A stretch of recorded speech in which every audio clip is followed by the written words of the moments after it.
అందరికీ నమస్తే. కులగణన మీద పిడుగు లాంటి వార్త ఇది. ఏదైతే జరగకూడదు అనుకున్నామో ఇప్పుడు అదే జరిగింది. ఏం జరిగిందంటే కులగణన మన ఇంటికి వస్తున్నారు కదా జనము. వీళ్ళు ఎవరు టీచర్లు లేకపోతే ఏఎన్ఎంలు వాళ్ళు వీళ్ళు వచ్చి మన ఊరు పేరు, ఫోన్ నెంబర్లు, ఆధార్ నెంబర్లు, బ్యాంక్ అకౌంట్ నెంబర్లు, సర్వే నెంబర్లు, మన మన ధరణి బుక్ నెంబర్సు ఇక మొత్తం రాసుకొని పోతున్నారు కదా. ఆస్తులేంది, అప్పులేంది, ఇల్లు ఏంది, భూమి ఏంది, ప్లాట్ ఏందని.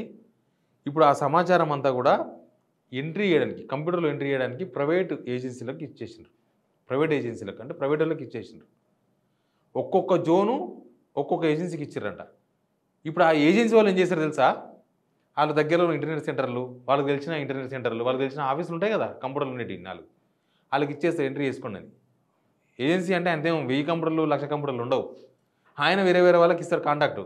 ఇప్పుడు ఒక అప్లికేషన్ ఎంట్రీ చేయడానికి ఈయనకు ఒక 10 రూపాయలు ఇచ్చారు గవర్నమెంట్ ఆ ఏజెన్సీకి. ఆయన వేరే వాళ్ళకి ఏం చేస్తాడంటే ఎవరికో సబ్ కాంట్రాక్ట్ ఇచ్చేస్తాడు. అవసరమైతే 5 రూపాయలు ఇస్తా బై నీకు అంటాడు.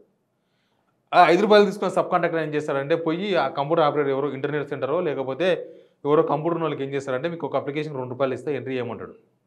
అయిందా? మనం ఏమనుకున్నాం? మన సమాచారం బయటికి పోకూడదు. డిప్యూటీ సీఎం బట్టి విక్రమార్క గారు మిగతా వాళ్ళంతా ఏం మాట్లాడినరు? అసలు మీ సమాచారం బయటికి పొక్కనే పొక్కదు. ఎంత డేంజర్ తెలుసా మన సమాచారం బయటికి పోవడం? చాలా డేంజర్. మన ఆస్తుల వివరాలు, మన అప్పుల వివరాలు, మన ఆధార్ నెంబర్లు, మన ఫోన్ నెంబర్లు, మన విషయాలు, పర్సనల్ విషయాలు మొత్తం ఎవరి చేతికో పోతున్నాయి కదా ఇక్కడ. ఇంకా ఏం జాగ్రత్త ఉన్నట్టు ఇక్కడ. మొన్ననే చూసినాం మేడ్చల్ హైవే మీద మొత్తం ఇట్లా 1 కిలోమీటర్ పొడవు కులగన్న అప్లికేషన్స్ నింపినాయి. ఖాళీ కూడా కావు. ఖాళీ కావంట. నేను ఖాళీవేమో అనుకున్నా ఫస్ట్. ఆ లోకలతో మాట్లాడితే ఖాళీ కాదు సార్, అవన్నీ నింపినవి, ఇటుకెళ్ళి నింపినాయి, మల్కాజ్గిరిలో నింపినవి, ఇవన్నీ కూడా మల్కాజ్గిరి మేడ్చల్ ఏరియాలు నింపినాయి, ఎవరో పడేసిపోయారు అన్నారు. ఎవరు పడేస్తారు? వాళ్ళే పడేసారు. వీళ్ళు ఎన్ని మినిట్స్ అంటే ఏఎన్ఎంస్ ఫస్ట్ చెప్పినప్పుడేమో టీచర్లతో చెప్పిస్తాం అన్నారు. తర్వాతకు వచ్చేవారు లాస్ట్ వరకు టీచర్లతో పాటు ఆశా వర్కర్లతో చెప్పిస్తామన్నారు. మూడో పొజిషన్కి వచ్చేవరకు ఎగ్జిక్యూషన్కి వచ్చే వరకు ప్రైవేట్ వాళ్ళు, పిల్లలు, పోరగాన్లు, గల్లీలో తిరిగే పోరగాన్లు, ప్రైవేట్ ఉద్యోగులు అందరి రంగంలో దింపేసారు. వీళ్ళది ఏం పోయింది? సమాచారం పోయేది మనది. వీళ్ళ కులగన్న వల్ల వీళ్ళు ఈ సర్వే వల్ల ఏం పథకాలు ఇస్తారో, ఉన్న పథకాలు కోసేస్తారో, ఉన్న రేషన్ కార్డులు తీసేస్తారో, అసలు లెక్కలు తేలవో ఎవరు ఎందుకు సమాచారం ఇస్తలేరు ఎక్కువ. అది వేరే విషయం, అది తెలుస్తుంది లాస్ట్కి. కానీ సమాచారం అంతా బయటికి పోతుంది, ప్రైవేట్లో చేతులకి వెళ్ళిపోతుంది కదా. ఇక నాకు తెలిసి మన ప్రజాపాలన దరఖాస్తులు గుర్తున్నాయా? ఎక్కడ పడితే అక్కడ కనిపించినాయి. లాస్ట్కు బజ్జీల బండి దగ్గర కూడా అవే కనిపించినాయి, బార్లలో కనిపించినాయి, టిఫిన్ సెంటర్ దగ్గర అవే పెట్టిర్రు. మరి నాకు తెలిసి ఇప్పటికి తక్కువనే అయిందంట. ఇది అయిపోయే లోపల మొత్తం అయిపోద్దేమో.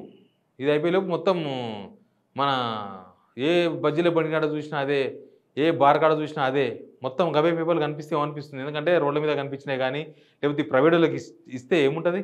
ఇంకా సమాచారం గోప్యత అంటే ఎవరు ఆపుతారు దీన్ని? ఇప్పుడు ఎవరికి ఇచ్చినో తెలియదు. వీళ్ళు ఒక ఏజెన్సీకి ఇచ్చిర్రు. ఆ ఏజెన్సీ ఆయన ఇంకో ఆయనకి ఇస్తాడు, ఇంకో 4 ఇస్తారు. వాళ్ళు ఎవరు ఆపుతారు? ఆ సమాచారం పెట్టుకోకుండా ఎవరు ఆపుతారు?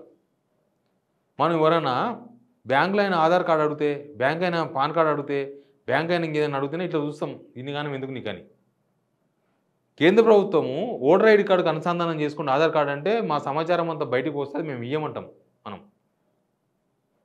కానీ ఈడ మాత్రం మన సమాచారం అంతా ప్రైవేట్కి పోతే ఏమవుతుంది? ఇప్పటికే నిమిషానికి 500-600 మంది లాస్ అవుతున్నారు ఈ సైబర్ క్రైమ్స్ వల్ల. ఎక్కడో దగ్గర రోజు మన తెలంగాణలో కూడా రోజు వందల సంఖ్యలో నష్టపోతారు దీనివల్ల. ఈ సైబర్ క్రైమ్ వల్ల రకరకాల జనాలు ఫోన్ చేస్తారు, ఏదో చెప్తారు. ఇంకా మన సమాచారం అంతా ఆనే ఉన్నాక ఇంకా చెప్తాం కదా, సార్ మీది ఇదే కదా సార్ అడ్రస్, ఓకే సార్ మీ అకౌంట్ బ్లాక్ అయింది సార్, మా దగ్గర ఇదే అడ్రస్ ఉందంటే మనం ఏమనుకుంటాం? నిజంగానే బ్యాంక్కి వెళ్ళి ఫోన్ చేసినట్టున్నారు అనుకుంటాం. అదే సమాచారం తెలియదనుకో, అప్పుడు ఎక్కడ ఉంటారు మీరు అని అడిగితే మనకు అనుమానం వస్తుంది, మా అడ్రస్ మీ బ్యాంకులో లేదా, నన్ను అడుగుతావు అని అడుగుతాం మనం. కానీ ఇప్పుడు నీ సమాచారం ఉంది, నీ డేట్ ఆఫ్ బర్త్ ఉంది, నీ ఏజ్ ఉంది, మీ పిల్లల పేర్లు ఉన్నాయి, అన్నీ ఉన్నాయి. మీ వ్యక్తిగత సమాచారం అంతా మన దగ్గర ఉండి ఒక ఫోన్ చేస్తే మీరు మొత్తం చెప్పేస్తారు. ఇంకేమున్నది? మీకన్నా ముందు ఆడు చెప్పేస్తాడు, మా దగ్గర మీ సమాచారం అంతా ఉంది అంటే మనం అనుకుంటాం నిజంగానే వీళ్ళు ఎవరో బ్యాంకు నుంచో లేకపోతే ఇంకేదో గవర్నమెంట్ ఆఫీస్కి వెళ్ళి ఫోన్ చేసినా మనం అనుకుంటాం. ఆ సమాచారం లీక్ వల్ల ఇది ప్రమాదం. మరి ప్రైవేట్ ఏజెన్సీలకు ఇవ్వకపోతే వేరే ఆప్షన్ కూడా లేదు. మళ్ళీ వీళ్ళు ఏం చేయదలుచుకున్నారో ఆ ప్రజాపాలన దరఖాస్తులు ఎట్లా చేసారో ఇవి కూడా అట్లే చేస్తారు కనిపిస్తున్నారు. దీని మీద రేవంత్ రెడ్డి గారు సంతృప్తి వ్యక్తం చేసినట్టు ఆయన సంతృప్తిగానే ఉంటాడు. తర్వాత పోతే మనం అజీర్తితో బాధపడాల్సి వస్తుంది.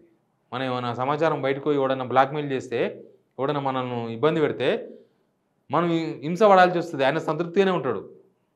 తర్వాత మనకు వచ్చిన ఇబ్బందిని పట్టించుకోనికే ఎవరు రారు ముందుకు. మరి గవర్నమెంట్ ఈ ఏజెన్సీలకు ఇచ్చే వ్యవహారం ఇవంతా ముందు చెప్పలే, ఇప్పుడు స్టార్ట్ చేశారు. ఏం జరుగుతుందో తెలియదు కానీ దీనివల్ల ఉపద్రవం రాకుండా ఎవరికి వాళ్ళే కాపాడుకోవాలన్నా ప్రభుత్వం అని చెప్తుందా ఏమో తెలియదు. బట్ మన సమాచారాన్ని మొత్తం ప్రైవేటు ఇంటర్నెట్ సెంటర్లకు పోతుంది.